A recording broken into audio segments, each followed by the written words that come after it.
At 25, I made a decision everyone praised. It looked smart. It sounded responsible. It was the kind of choice people nodded at without asking questions. No one warned me. No one doubted it. No one told me to slow down and think twice. And that's exactly why it stayed with me for so long. Because the most dangerous decisions in your life don't look risky at all. They don't come with red flags. They don't feel dramatic. They don't scare the people around you. They look reasonable. They look mature. They look like the kind of choice you'll never have to explain. 10 years later, I finally understand the real cost of that decision. And the scariest part is this. It didn't feel like a mistake until it was far too late to notice. At 25, I wasn't chasing success. I was chasing relief. Relief from pressure. Relief from comparison. Relief from the constant feeling that I was somehow behind everyone else. Everywhere I looked, people seemed to be moving forward. They had plans. They had titles. They had answers ready whenever someone asked, "So what are you doing now?" And even if some of that confidence was fake, it didn't matter. It looked real enough to make me doubt myself. I didn't want to be the one who hesitated. I didn't want to be the one who sounded unsure. I didn't want to be the person people worried about. More than anything, I didn't want to disappoint anyone. Not my parents, not my friends, not the version of myself that was supposed to be figuring things out.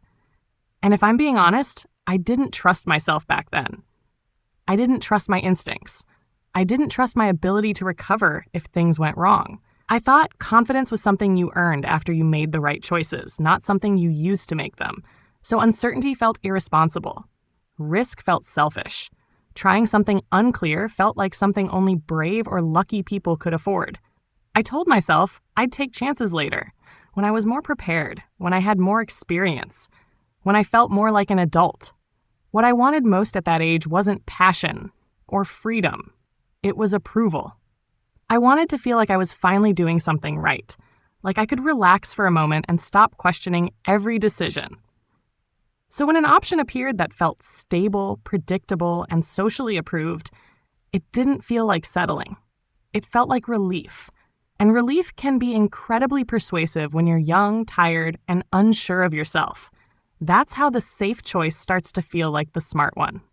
The decision itself wasn't dramatic. There was no big argument with myself, no sleepless night, no moment where everything suddenly felt wrong. It didn't arrive with fear. It arrived with logic. A job that paid the bills, a role that sounded respectable, a path that made sense when you explained it out loud. When I talked about it, people nodded. They said things like, "That's a smart move. That's a solid opportunity. At least you'll be stable." And every time someone said that, it quieted the small voice in my head that wasn't fully convinced. Because how do you argue with approval? How do you explain doubt when everyone else sounds relieved? So I stopped questioning it. I told myself the discomfort I felt was just fear of growing up. I told myself passion could wait, that this was just a phase, that I'd figure out what I really wanted later. At first, staying felt good. There was comfort in knowing what my days would look like. There was relief in not having to explain my choices. There was pride in being seen as responsible. Nothing about it felt like a mistake, and that's what made it dangerous. Because when something doesn't feel wrong, you stop checking in with yourself. You stop asking hard questions. You stop listening to the quiet unease in your chest. I didn't hate my life. I didn't wake up miserable. I just woke up. Neutral. And neutrality is easy to live with. Much easier than uncertainty. So I stayed.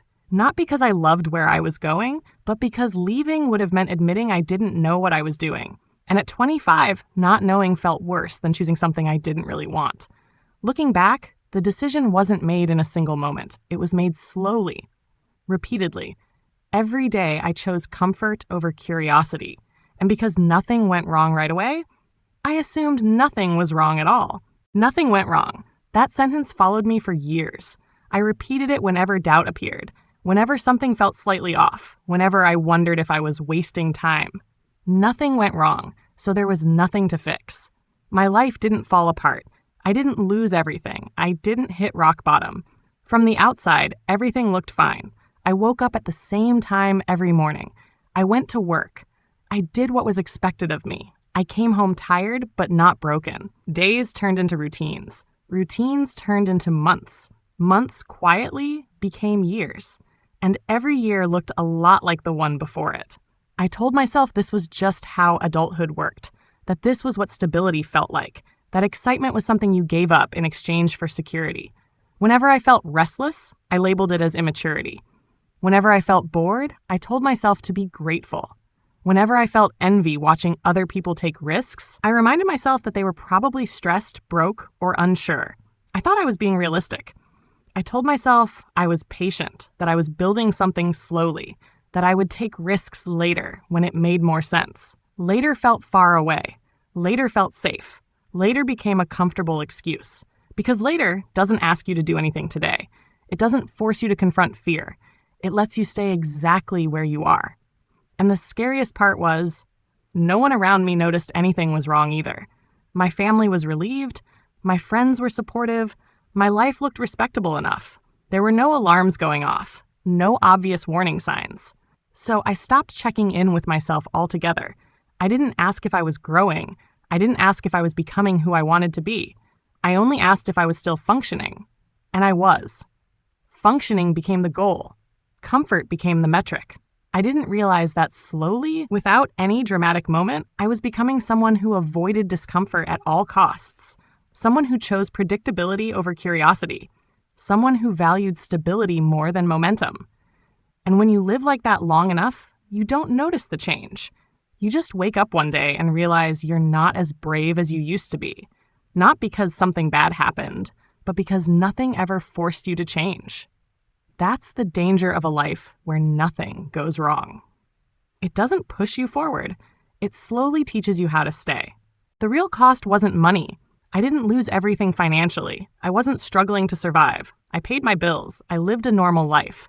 The real cost was much harder to see. It was confidence. Every year I stayed somewhere that didn't challenge me, it became harder to imagine leaving. At first, the hesitation was small, a quiet doubt, a moment of second guessing. But over time, it grew. I stopped trusting my instincts. I stopped believing I could figure things out if I failed. I started needing permission for decisions I used to make easily. Playing it safe trained me to doubt myself. And that doubt didn't stay at work. It followed me everywhere. I hesitated before speaking. I avoided situations where I might look inexperienced. I chose familiarity over growth. Slowly, without realizing it, I built my life around avoiding discomfort. Safety didn't make me stronger. It made me smaller.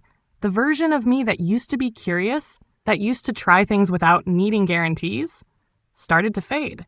And the worst part was, I couldn't point to a single moment where things went wrong.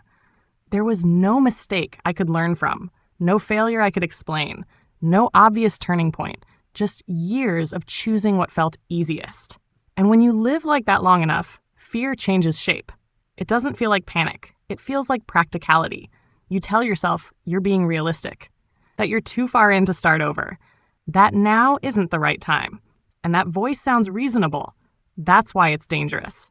Because fear that sounds reasonable is almost impossible to argue with. I didn't wake up one day feeling trapped. I woke up one day feeling tired of questioning myself, tired of imagining different versions of my life, tired of wondering who I could have been. And that exhaustion became another reason to stay.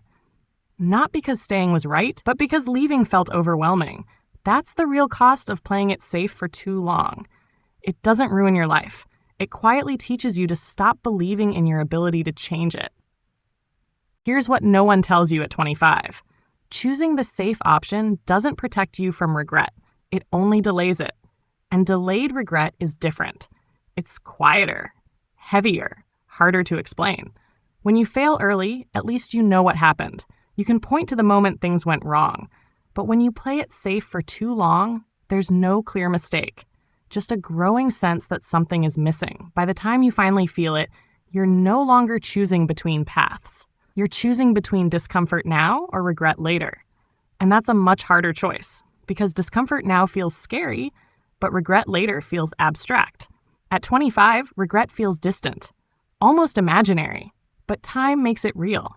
It shows up quietly, in moments when you wonder why certain doors feel closed, In moments when you hesitate to take chances you once would have tried, the safe choice doesn't fail you immediately. It waits. It lets you build a life that's comfortable enough to be hard to leave. And that's the truth people rarely admit. Safety doesn't remove risk. It just changes its timing. You're either brave early when you have energy and flexibility, or you're brave later when you have more to lose. And bravery later is much more expensive. Nothing went wrong. That's still the hardest part to explain. There was no disaster, no failure story, no dramatic moment where everything fell apart. Just a slow realization that something important faded while I wasn't paying attention. I didn't lose my life all at once. I lost it quietly, in small choices, in comfortable routines, in decisions that made sense at the time. And maybe that's the real danger.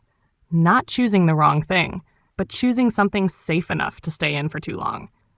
I don't share this because I have answers. I share it because I wish someone had said it out loud when I was 25. Because losing slowly is much harder to notice than failing fast. And if this sounds familiar, you're not alone. Sometimes the smartest looking choice is the one that costs you the most in ways you don't see until later.